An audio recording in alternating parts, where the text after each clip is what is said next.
अगर एक मैजिस्ट्रेट ज़ेबा के खिलाफ ऐसे लगा कि मैंने कोई सख्त ज़बान इस्तेमाल की, उसकी वजह थी मैं शहबाज गिल को देख रहा था, हवालात में बंद करके तशद्दुद किया गया, नंगा किया गया और उसके ऊपर प्रेशर डाला गया कि मेरे खिलाफ स्टेटमेंट दे। ऐसे लगा सख्त स्टेटमेंट है, ये मेरा मकसद नहीं था। कभी मैं ये नहीं समझ सकता कि मैं किसी जज को धमकी दूं। जो बाहर से मुसल्लत किए गए, जिनके पैसे और दौलत बाहर पड़ी है, क्या उनको पाकिस्तान के आर्मी चीफ को अपॉइंट करना चाहिए? बताओ। कहते कि जनाब इमरान खान तो फौज के खिलाफ है। फौज भी मेरी, मुल्क भी मेरा।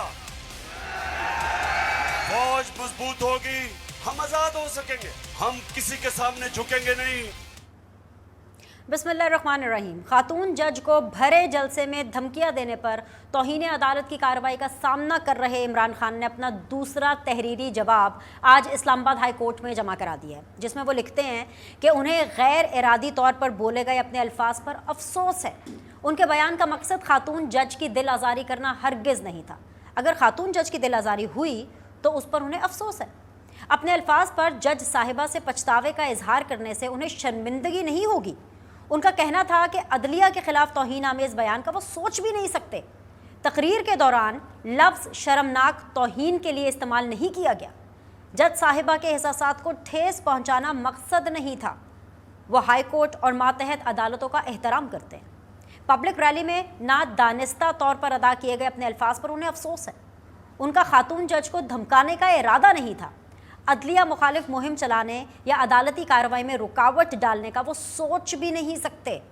इमरान खान ने अदालत आलिया से इस्तदा की कि उनकी वजाहत मंजूर की जाए और तौहीन अदालत का शो कॉज नोटिस वापस लिया जाए। नाजरीन, 19 सफ़ात पर मुश्तमिल इमरान खान के इस पूरे जवाब में कहीं माफ़ी का कोई जिक्र नहीं है। वो अदालत से माफ़ी मांगना शायद अपनी तज़हीक समझ रहे हैं। जैसे बिन मांगे कुछ मिल जाने पर इस चीज़ की कदर नहीं होती, बिल्कुल उसी तरह इमरान खान को भी बग़ैर मांगे तहरीरी जवाब जमा कराने का दूसरा मौका मिला, जो अपने आप में एक अचंभे की बात है। इस मौके की कदर की जानी चाहिए थी। बहरहाल ये एक अदालती मामला है और देखना है कि क्या इमरान खान इस मौके का फ़ायदा उठाने में कामयाब रहे या हमारी अदालत आलिया को एक बार फिर इम्तिहान में डाला गया। जवाब के लिए कल होने वाली समात का सबको इंतज़ार है। अस्सलाम वालेकुम, आप देख रहे हैं सीधी बात दीनर सलीम के साथ।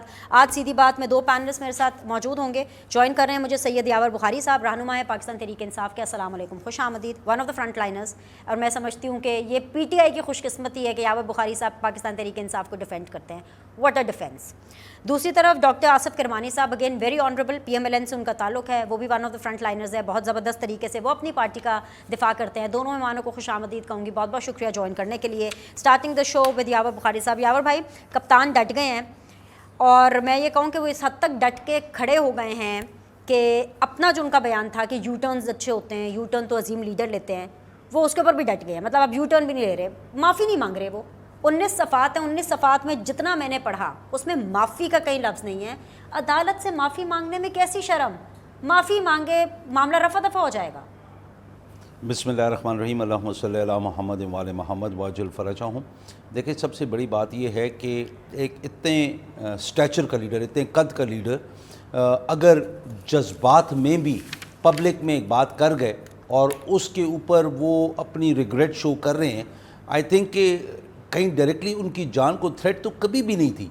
सिर्फ अगर आप वो अल्फाज सुने, वो अल्फाज थे क्या खान साहब के कि हम आपसे निपट लेंगे। निपट लेने का क्या तरीका कार है? आई थिंक मुझे अगर सही अल्फाज याद नहीं है, शायद निपट पर अभी मैंने गलत बोला है, लेकिन जो भी अल्फाज थे उसके अंदर जज साहब को जो बोला जा रहा था, और इतने स्टैचर का लीडर एक सेशन जज को या डिस्ट्रिक्ट असिस्टेंट सेशन जज को अगर ये बात कर रहा है या SHO का नाम ले रहा है। लोग कई दफ़ा कहते हैं ना कि खान साहब इतने नीचे लेवल तक क्यों जाते हैं, क्योंकि सिस्टम इतना ख़राब है, आपको नीचे तक जाना पड़ता है, बताना पड़ता है कि मैं सबसे ऊपर बैठ के भी मेरी नज़र में है ये जो कुछ हो रहा है। तो वहाँ पे अगर वो अपने जज्बात में बह के अगर उन्हें एक बात कर गए और जिससे हर किसी ने एंटी PTI की जो 13-14 पार्टियाँ हैं, फिर अभी तो पेमरा भी पार्टी बनी हुई है, इसके अंदर मुसीबत है कि मीडिया का एक हिस्सा पार्टी बनी हुई है, तो उसके अंदर हम लोगों को करना क्या है कि बेहतर है कि अगर वो इतनी गलतफहमी फैला रहे हैं, हम एक कदम पीछे हट जाए। खान साहब ने तो अपने इस अमल से ये दिखाया हमें कि मैं एक कदम पीछे हटने के लिए तैयार हूँ और अगर जज्बात में कोई बात होगी, मैंने कहीं थ्रेटन नहीं किया है, मैंने सिर्फ ये किया है कि जो गलत काम करोगे हम आके उसका एहतसाब ज़रूर करेंगे। जैसे हमने लाहौर में 11 या 12 SHOs को शो कॉज नोटिस दे के मुअत्तल के उनकी हेयरिंग्स हो रही हैं, और जो अपने हदूद से जिसने तजावुज़ किया है हम उसके ऊपर स्ट्रिक्ट एक्शन भी लेंगे, और शायद वो अपनी नौकरियों से भी जाएं।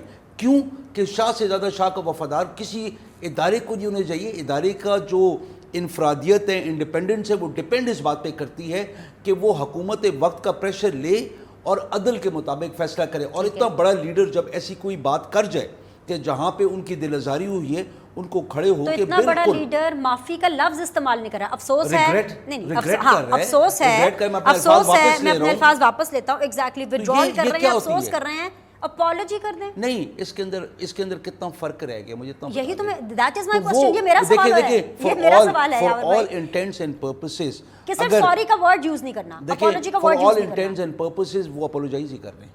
For all intents as far as I am concern, एक गोरा जबान में आप अपॉलोजाइज कर रहे हैं। और इसके अंदर मैं समझता हूं खान साहब ने एक बहुत अच्छा कदम उठाया, बहुत अच्छा कदम उठाया कि ये नहीं कि आप फ़ौज पाकिस्तान को गालियाँ देते रहे, लानते भेजते रहें, और फिर जुडिशरी को भी आप लानते भेजते रहें, और फिर जब वक्त आए तो आप सती सावित्री बन के जैसे नवाज शरीफ वगैरह कर रहे हैं। तो उस तरीके से तो नहीं कर रहे हैं। उन्हें बोला ठीक है यार, I take it on myself, मैं ले रहा हूँ अपने ऊपर, और मैं रिग्रेट करता हूँ कि मेरे अल्फाज से अगर आपकी दिलआज़ारी हुई है या कोई ऐसी बात का वो अंदेशा ज़ाहिर आप जो कर रहे हैं, जो मीडिया कर रही है और जो पॉलिटिकल पार्टीज़ कर रही है, जो गवर्नमेंट में बैठी है, तो मैं पीछे एक कदम हट जाता हूँ, मैं रिग्रेट करता हूँ कि गलत है। चलिए, मैं आपको सिर्फ आपके रेफरेंस के लिए, आवाम को याद कराने के लिए शॉर्ट चलवा देती हूँ यही वाला, ताकि आप देख लें कि इंटेंशनली था ना दानिस्ता तौर पर उन्होंने कहा, दानिस्ता तौर पे कहा, and do he really mean it, जो आप सारी उनकी एक्सप्लेनेशन दे रहे हैं। ज़रा सुनवाइए जी इमरान खान साहब क्या कह रहे हैं, एंड मीनवाइल जो आसिफ किरवानी साहब है वो भी ज़रा इसको रिफ्रेश कर लेंगे कि व्हाट इमरान खान साहब सेड। आईजी तुम और डीआईजी, तुम्हें तो हमने नहीं छोड़ना, तुम्हारे ऊपर केस करना हमने। और मैजिस्ट्रेट साहिबा ज़ेबा, आप भी तैयार हो जाएं, आपके ऊपर भी हम एक्शन लेंगे। आप सबको शर्म आनी चाहिए। जी सुन लिया आपने, ये जो आप बात है, सबको शर्म आनी चाहिए, हम आपके ऊपर भी एक्शन लेंगे। देखिए, हम आपके ऊपर भी एक्शन लेंगे, आपको शर्म आनी चाहिए। तो केस एक्शन होता है ना, केस करवाना करना उसके ऊपर एक्शन होता है। देखें बात कहाँ पे, जब घर पे आती है तो तब एहसास होता है कि यहाँ पे देखें मरियम के साथ जो कुछ हुआ, जो कुछ नहीं भी हुआ, जिस तरीके से मरियम ने बताया, हर किसी ने उसके ऊपर अफसोस किया, लेकिन मरियम की आदत है कि वो झूठ भी बोलती हैं अल्हम्दुलिल्लाह। लेकिन यहाँ पे हुआ क्या शहबाज गिल के साथ, मतलब कोर्ट के अंदर एक दिन मैं भी था, और अगर आप वो देखते हैं और उसके बाद भी रिमांड दिया जाए, जब पता है कि टॉर्चर हो रहा है, कस्टोडियल टॉर्चर हो रहा है, अपने कैद में रख के उसके ऊपर जुल्म हो रहा है, तो आपने कहीं ना कहीं तो आवाज़ बुलंद करनी है। तो जज्बात में अगर वो कर गए, आज वो रिग्रेट करके उन्होंने कहा मैं पीछे हटता हूँ, मैंने जो बोला अगर आपकी दिलआज़ारी हो मैं पीछे हटता हूँ। अच्छा, कहीं जान को खतरा नहीं, ये बोला कि केस करेंगे। आप बड़े रिप्यूटेड, बड़े डिसेंट और समझने वाले सियासतदान हैं, आप कानून को भी समझते हैं, दिल पे हाथ रख के सच मेरी रहनुमाई करें। This is not a question just to trap you, I am genuinely I want to know, क्योंकि मेरे जितने वकीलों से बात हुई उन्होंने कहा कि उनको ये अलाउ नहीं होता बग़ैर मांगे, जैसे कि इमरान खान साहब को बग़ैर मांगे दूसरा जवाब जमा कराने की या माफ़ी मांगने का एक मौका मिला। क्या बग़ैर किसी साइल के मांगे अदालत ये मौका किसी को देती है? Don't you think so this was an golden opportunity for Khan साहब? ये भी देखना होता है, देखें दो चीज़ें हैं ना यहाँ पे, आपको ये भी देखना होता है कि आपके अल्फाज और आपका अमल क्या है। अगर अल्फाज और अमल में फ़र्क है तो आप मुनाफिक हैं। यहाँ पे क्या है कि ये बोला कि हम आपके ख़िलाफ़ केस करेंगे, तीनों को कहा ना। आप लाहौर में अमल देख लें कि इनके ऊपर केस ही किया है ना, जितने SHOs वगैरह को, जितनों को कुछ इस्लामाबाद भाग गए, बाकी जो कुछ यहाँ पे रह गए जो जा नहीं सकते हैं, तो उनके ख़िलाफ़ केस ही किया। तो केस ही करना है कि आप मिसाल के तौर पे ये आपने गलत जुडिशल रिमांड, आपने उनको गलत रिमांड दिया है पुलिस को, तो उसके ऊपर केस ही होगा ना कि उस टाइम पे हालात ये थे, शहबाज गिल के बनता नहीं था, आपने क्यों दिया, किसी प्रेशर में आके दिया। तो ये चीज़ें हैं। ऐसे है कि राना सनाउल्लाह फ़ख्र से बोलते हैं कि मेरी पुलिस ने 9,500 टीयर गैस शेल फायर किए। मतलब पुलिस का ये हक है कि नहते लोगों के ऊपर 9,500 टीयर गैस शेल फायर करें, ये इंसाफ है। तो वो over and above there authority सिर्फ नहीं, दे मॉरल अथॉरिटी वो लोग है। मैं उस क्राउड में था ना जहाँ पे शेल फायर हुए, बिनिश बंदा सांस नहीं ले सकता था। I got your point. Asif करवानी साहब अस्सलाम वालेकुम। आपने एक बड़ी मुफस्सल गुफ्तगू सुनी पाकिस्तान तहरीक इंसाफ की, और हम भी आपकी मुफस्सल जवाब सुनेंगे। मेरा सादा सा सवाल यह है कि जो chief justice Islamabad high court हैं, जस्टिस अतर मिनुल्लाह साहब, आप भी जानते हैं, हम सब जानते हैं, जिस तरह से उनकी प्रैक्टिसेस और दीगर केसेस के ऊपर उनके रिमार्क्स और फैसले रहे हैं, वो पार्लियामेंट की, पार्लियामेंटेरियंस की इज्जत पर यकीन रखते हैं। वो नहीं चाहते, और उनका मकसद भी ये नहीं होता कि जो पार्लियामेंटेरियंस हैं उनको किसी तरह ना अहल किया जाए। लेकिन हाँ, जो अंडर ट्रायल केसेस होते हैं, अगर उसके ऊपर बात की जाए तो उसके ऊपर ऑब्वियसली वो एक्शन लेते हैं, और बिल्कुल वैसे जैसे कि नोटिस हुआ इमरान खान साहब के हवाले से, क्योंकि अंडर ट्रायल एक केस के ऊपर बात की गई। आप क्या ये समझते हैं कि इमरान खान साहब को माफ़ी मिलनी चाहिए या फिर नहीं मिलनी चाहिए? What is your take? बिस्मिल्लाहिर्रहमानिर्रहीम। शुक्रिया बिनिश बीबी। काइंडली मुझे भी वक्त दीजिएगा इक्वली। ज़रूर। गुजारिश ये है, गुजारिश ये है कि ये तय कर लें आज कि इस पाकिस्तान में कानून जो है वो स्टैचर के मुताबिक उसको लागू किया जाएगा। फिर तो मेरे मोहतरम भाई ने जो बातें की हैं बिल्कुल ठीक की हैं। कानून अगर तो सबके लिए यकसां है, जिसका दावा ये लोग भी करते हैं, तमाम लोग करते हैं, तो फिर तो क्या कहते हैं, ये खुल्लम खुल्ला एक तौहीन अदालत का केस भी है, और इसमें एक्शन लफ्ज़ एक यूज़ किया गया। कत्ल करना भी एक एक्शन ही होता है, किसी को जहर देना भी एक एक्शन होता है, किसी को गाली देना भी एक एक्शन होता है। ठीक है, फिर ये कहा गया छोड़ूंगा नहीं। मुझे बताइए, छोड़ूंगा नहीं किस कानून में इसकी तशरीह लिखी हुई है कि जी ये कोई उस एक्शन या बड़ी एक डिसेंट वे में आता है? दरअसल मसला ये है कि इमरान खान साहब एक स्पॉइल्ड, एक लाडला प्लस कह लें उसको, या अनोखा लाडला कह लें, जिसको जब गोद लिया गया था तो अब उसको गोद से उतार दिया गया है। अब वो उस गोद के बगैर चल नहीं पा रहा, और वो एक फ्रस्ट्रेशन का शिकार हैं। कभी वो अदलिया पर चढ़ दौड़ते हैं, धमकियां देते हैं जुडिशल अफसरान को, आईजी को मैं तुम्हें ये कर दूंगा। देखें ना, एक हिस्ट्री है उसकी, उनकी हिस्ट्री है कि 2014 से अगर शुरू कर दें, क्या क्या वो कंटेनर पे फरमाते होते थे कि ओ मैं आईजी तुझे नहीं छोड़ूंगा, मैं तुझे फांसी दूंगा, और फलाना मैं तुझे मूछों से ये करूंगा, और मैं तुझे बल्ले से फेंटी लगाऊंगा, मैं तुझे रसा गले में डालूंगा। ये स्टैचर है? अगर तो आपने इस पाकिस्तान में कोई स्टैचर और हीरोइज्म को प्रमोट करना है तो फिर उसकी लेजिस्लेशन के लिए आप असेंबली में आए, बैठे आके फिर कहें जी कि ये जो अनटचेबल लोगों के लिए भी एक बनाएं। फिर ये कीड़े मकोड़े 22 करोड़ हम जो लोग हैं छोड़े पना, फिर जिनके लिए कायदे आज़म ने ये मुल्क बनाया था।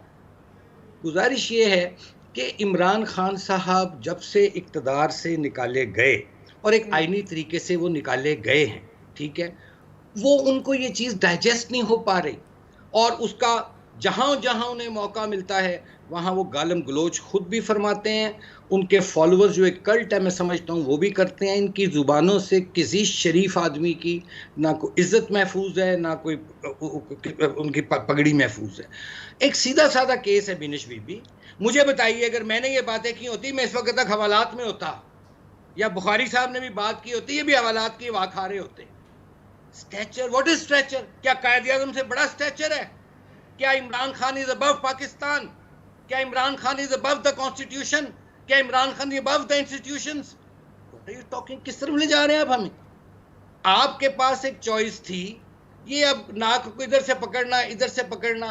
भाई आपने खुल्लम खुल्ला एक तौहीन अदालत की है। अगर आप वाकई स्टैचर के लीडर होते, अगर वाकई, तो फिर आप ग्रेस शो करते, आप इस्लामाबाद हाई कोर्ट में अनकंडीशनल माफ़ी जो सी टेंडर करते, उससे आपका कद बढ़ता। आपने अपना कद मज़ीद कम किया, क्योंकि आपने वहाँ ये जाहिर किया कि आपकी अना पाकिस्तान से बड़ी है, आपकी अना अदालतों से बड़ी है। तो भाई ये इस तरह नहीं ये चलेगा। ये वो तो खुद कहते थे कि जी एक पाकिस्तान होना चाहिए, अब क्यों दो पाकिस्तान का वो एक पेश कर रहे हैं कि जी एक गरीब के लिए तौहीन अदालत हो तो उसको मौका दिए बगैर अंदर ठोक दो। कितने लोग आज भी हवालातों में, जेलों में पड़े होंगे।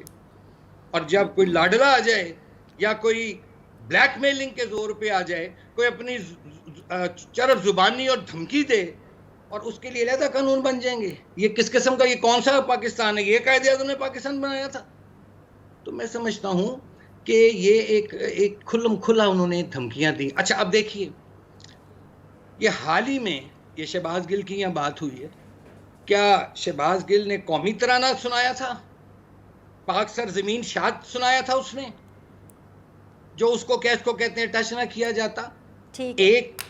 एक फौज के इदारे को तकसीम करने की कोशिश की जाती है सिर्फ एक गुस्से में कि जी मैं इक़्तिदार में नहीं रहा, और उसकी कंटिन्यूएशन में फिर आप कभी मीर जाफर कहते हैं, कभी मीर सादिक कहते हैं, कभी कहते हैं मीर जाफर सिपह सलार था, कभी आप न्यूट्रल कहते हैं, फिर कहते हैं न्यूट्रल तो जानवर होता है। आप तो दावा करते थे कि मैं न्यूट्रल एम्पायर लेके क्रिकेट में आया हूं, आप क्लेम करते हैं। अब सियासत में एम्पायर न्यूट्रल हो गया तो बर्दाश्त करो। ठीक है किरमानी साहब, इसके ऊपर मुझे बात करनी है, मुझे सवाल करने का भी मौका दें। नहीं है। अच्छा नहीं, मुझे इसके ऊपर सवाल करने का भी मौका दें, क्योंकि इसका इल्ज़ाम भी आप लोगों पर आ रहा है, क्योंकि आप लोगों की जमात पीटीएम में शामिल थी। लेकिन मुझे ब्रेक लेनी है, ब्रेक लेने दीजिए, वापस आते हैं डिस्कशन को सैयद यावर बुखारी साहब और आसिफ किरमानी साहब के साथ आगे लेकर चलेंगे after this short break. Also stay with अस।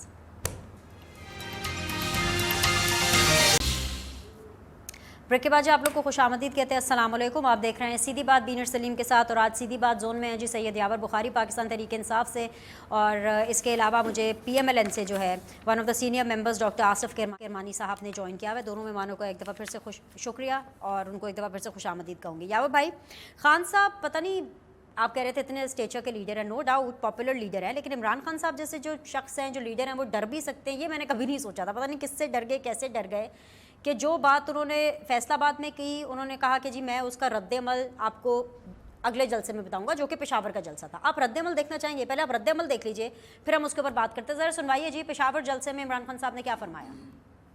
बाहर से मुसल्लत किए गए, जिनके पैसे और दौलत बाहर पड़ी है, क्या उनको पाकिस्तान के आर्मी चीफ को अपॉइंट करना चाहिए? बताओ। कहते कि जनाब इमरान खान तो फौज के खिलाफ है। फौज भी मेरी, मुल्क भी मेरा। फौज मजबूत होगी, हम आजाद हो सकेंगे, हम किसी के सामने झुकेंगे नहीं। जी यावर भाई, सॉफ्टवेयर अपडेट हो गया? नहीं, देखिए सॉफ्टवेयर वही था जो था। नहीं, वो तो नहीं था। नहीं, मैं आपको बताता हूँ। आप मुझे मजबूर कर रहे हैं, मुझे फिर वो फैसलाबाद वाला शॉट चलाना पड़ेगा। नहीं, आप चला दें, मैं सुनने के लिए तैयार हूँ। जब मैं आ गई आपके शो पे तो फिर जो भी आप सुनाएंगे। देखिए, जो किरमानी साहब ने बात की थी ना कि स्टैचर के लीडर, इसका मतलब दो किस्म के कानून। इस मुल्क को लूटा ऐसी नाइंसाफियों ने जिसके खिलाफ हम आवाज़ उठा रहे हैं। कैसे लूटा? नवाज शरीफ वगैरह के बाद एक फाउंड्री थी, इस टाइम पे एक बिजनेस एम्पायर है, और उसके मनी ट्रेल की बात करें तो कहते हैं अगर हमारे असास से हमारी आमदन से ज़्यादा है तो तुम्हारा क्या है। आप देखें कि 80s में कितने लोन्स लिए, कितने SROs इशू हुए इन लोगों की खातिर। सिर्फ इनमें एक आप प्रोग्राम इसके ऊपर करके देख लें तो घिन आएगी इन लोगों से, जिस तरीके से इन लोगों ने बैंकों को लूटा, PK को, IDBP को, और बाकी अदर प्राइवेटाइज, उस टाइम पे तो गवर्नमेंट बैंक्स होते थे, लोन्स जितने इन लोगों ने राइट ऑफ करवाए, जिससे करवाए उनकी एक लिस्ट बना लें, आपको घिन आएगी इन सब से। एक बात। दूसरी बात करते हैं कि खान साहब की स्टैचर की बात करते हैं, और आप दो कानूनों की बात करते हैं। कतई नहीं करते। खान साहब ने अपने, चाहे आप लोगों के मुताबिक दबे अल्फाज में, मेरे नज़दीक उनने बड़ा क्लियरली कहा कि जी मैं रिग्रेट करता हूँ, और मेरा मकसद कभी भी ऐसा नहीं था, दैट वाज ऑल इमोशनल। ठीक है, अपने भाई को, अपने चीफ ऑफ स्टाफ को देखकर जिस हालत में देखा, उन्हें कर दिया, उन्हें रिग्रेट कर दिया, और आवाम को सिखा दिया कि भाई गलत बात जज्बात में भी नहीं करनी। ये तो बात हो गई ना। अब मैं ये आर्मी चीफ की तैनाती के हवाले से बात देखिए, मैं एक बात बताता हूँ। देखिए, जो हम लोगों को प्रॉब्लम आ रहा है ना, कि खान साहब ने एक बात की कि मेरिट पे होना चाहिए, होता मेरिट पे है ना। जितने हमारे जनरल्स इस टाइम पे आर्मी चीफ बनने की लाइन में हैं, इस टाइम पे जितने भी हैं सब, नहीं मेरिट की बात नहीं ना की ना यावर भाई, यही तो मैं कह रही हूँ। मुहिब्बे वतन आर्मी चीफ की बात की। अच्छा एक मिनट सुन ले, मैं एक्सप्लेन कर देता हूँ। Let's not get into problems, सुन लेते हैं, कंफ्यूजन दूर कर लेते हैं। मैंने सुना हुआ है, सुन लेना, एक बार सुन ले। जैद भाई सुनवाइए जी, यावर भाई को भी सुनवाइए, और आसिफ किरमानी साहब को भी सुनवाइए। द फैसलाबाद जलसा जी। आर्मी चीफ आने वाला है, और ये दोनों जरदारी और नवाज शरीफ, इनकी पूरी कोशिश है कि ऐसा आर्मी चीफ आए जो ये अपना कोई फेवरेट लेके आए। ये अपना आर्मी चीफ लाना चाहते हैं, क्योंकि पैसा इन्होंने चोरी किया हुआ है। ये डरते हैं कि यहां कोई तकड़ा आर्मी चीफ आ गया, एक मुहिब्बे वतन आर्मी चीफ आ गया, तो वो पूछेगा इनसे तो इस डर से ये बैठे हुए हैं कि ये दोनों मिलकर अपना आर्मी चीफ अपॉइंट करेंगे। अब जितना भी तगड़ा आर्मी चीफ आ जाए, क्या वो वजीर आजम से पूछ सकता है कि भाई ये पैसा वजीर आजम साहब आपके पास कहाँ से आया? ये मुझे इतना बता दें। बिल्कुल पूछ सकते हैं। शाबाश। नहीं पूछ सकते?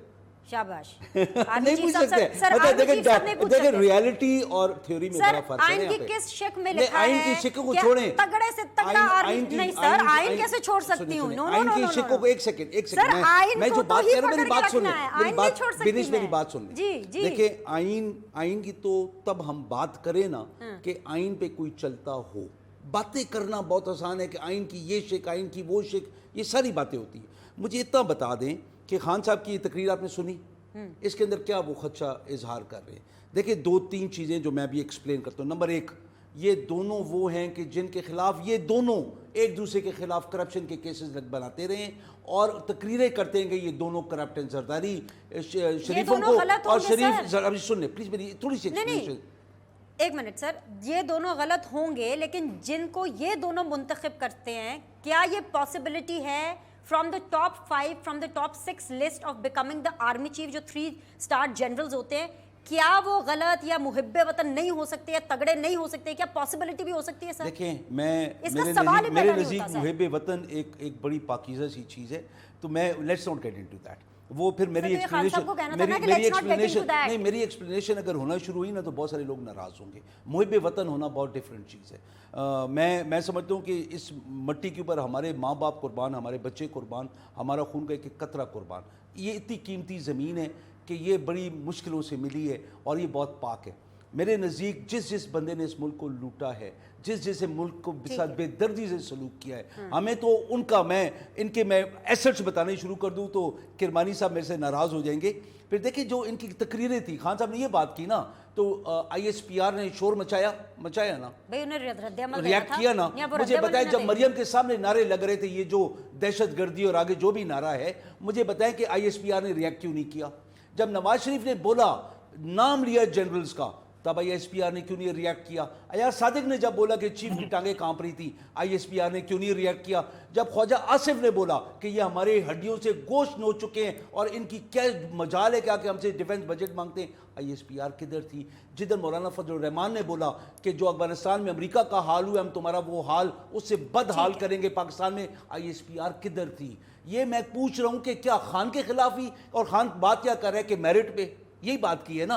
अगर हम इसको जैसे किरमानी साहब ने बात की ना, और कि जी एक्शन जो होता है वो कत्ल भी होता है, एक्शन जो होता है वो फ्लाम भी होता है, हर नेगेटिव टर्मिनोलॉजी लाते हैं।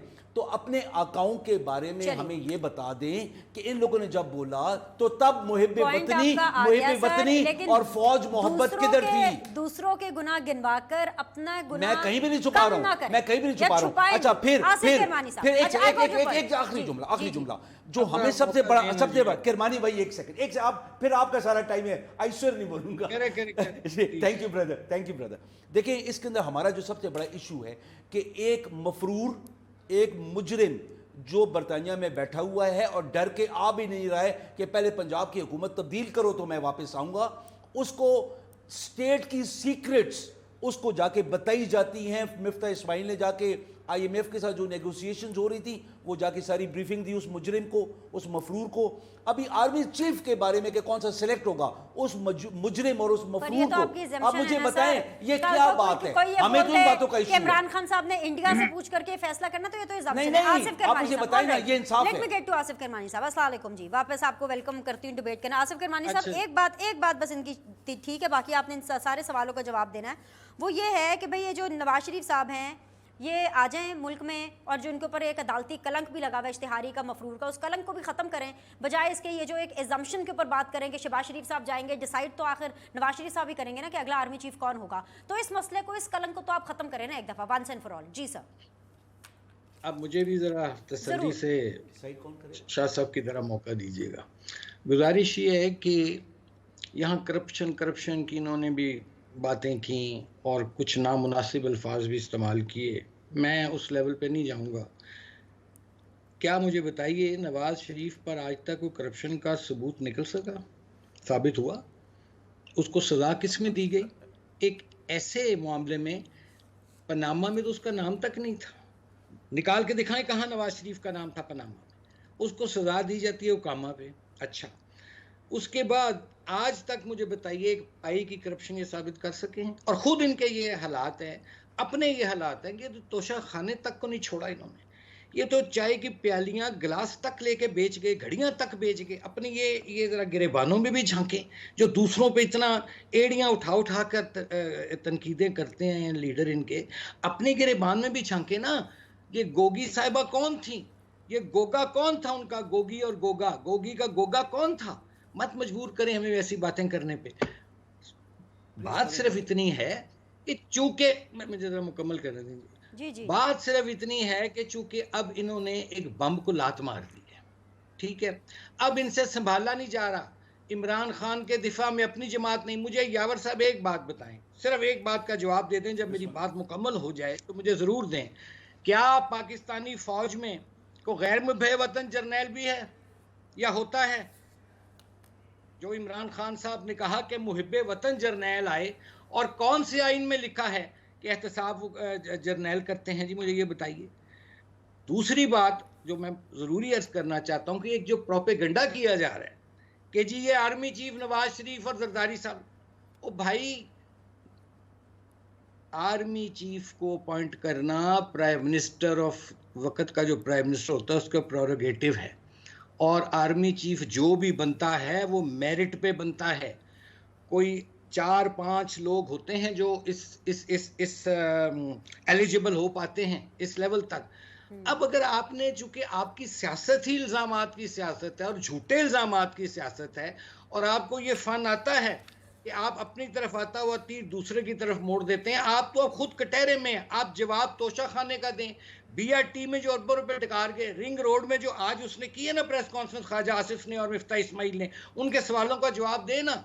कहाँ गई रिंग रोड की जो लाइनमैन में पैसे खा गए? कहाँ ये जो 190 मिलियन पाउंड जौन सा था वो पाकिस्तान के खजाने में आना था, वो किधर गया?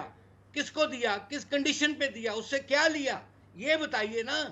उस तरफ तो आना नहीं है। वो जी नवाज शरीफ ने तो 60 साल, नवाज शरीफ ने 60 साल का हिसाब दिया। आप तो तोशा खाना डिक्लेयर नहीं कर सके। आप फॉरेन फंडिंग के मुजरिम हैं। आपने बाहर से फंडिंग लेके हॉस्पिटल्स के नाम पे, नोबल कॉज के नाम पे, आई एम फॉर इट। ये जो नोबल कॉज है शौकत खानम, मैं उस पर नहीं क्रिटिसाइज कर रहा, लेकिन उसके नाम पे पैसा लेके आपने सियासत में डाल दिया। आपने उसके नाम पे पैसा लेके दुबई में सट्टेबाजी कर दी पकड़ के। अब क्या हम बात करते हैं? हमें क्या आप कहना चाहते हैं? मैं फिर भी अर्ज करूंगा बड़े अदब से कि देखिए, अगर आपने पाकिस्तान को आगे लेकर चलना है, जिन लोगों के लिए ये पाकिस्तान बनाया था ना कायद आज़म ने, यावर साहब को बखूबी इल्म है, वो लोग आज सैलाब में बह रहे हैं। वो लोग महंगाई और महंगे बिजली के बिलों का शिकार हैं। वो लोग आज कतारों में दरबदर हो रहे हैं खड़े हुए बिजली के बिल देते हुए। उनको लाइनों से निकालें, डूबे हुओं को सैलाब के पानी से निकालें। जिनके लिए मुल्क बना था, ये 2% एलीट माफिया के लिए नहीं बना था, जिसके इमरान खान साहब भी एक नुमाइंदे हैं या जिसकी नुमाइंदगी कर रहे हैं वो पकड़ के। क्या आपने आप अच्छा ये बताइए मुझे कि क्या तमाम 22 करोड़ लोग जो हैं वो तो आइन और कानून के ताबे हों? एक शख्स वो कहे जी मैं ना मुझ पे को आइन लागू होता है ना मुझ पे कानून लागू। Valid point. एक ब्रेक लेना है, ब्रेक के बाद वापस आएंगे तो प्रोग्राम को रैप अप करेंगे। Will be back shortly.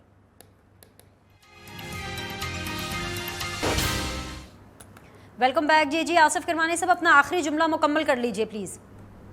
जी मैं आखिर में बस यही अर्ज करना चाह रहा था, शुक्रिया, कि आइन और कानून और कौमी सलामती दारों का कोई भी जो बागी हो, चाहे वो इमरान खान साहब हैं या कोई भी है, उनको कानून के तहत आना होगा और कानून को उनको इसके तहत लाना होगा। अगर हम पाकिस्तान को चाहते हैं कि यहाँ यकसा कानून हो सबके लिए, और कोई जो कानून है वो वाकई अंधा हो, उसे अंधा होना पड़ेगा और सबको एक ही पैमाने से देखना पड़ेगा। और जो भी आइन और कानून की खिलाफ वर्जी करे उसको जो आइन और कानून में सज़ा लिखी है वो दी जाए, चाहे वो स्टैचर वाला हो या एक आम गरीब आदमी। Rightly sir. जी आज के लिए दोनों मेहमानों को बहुत बहुत शुक्रिया। इंशाल्लाह ताला आप लोगों से फिर मुलाकात करेंगे। Look after yourself. अल्लाह हाफिज़।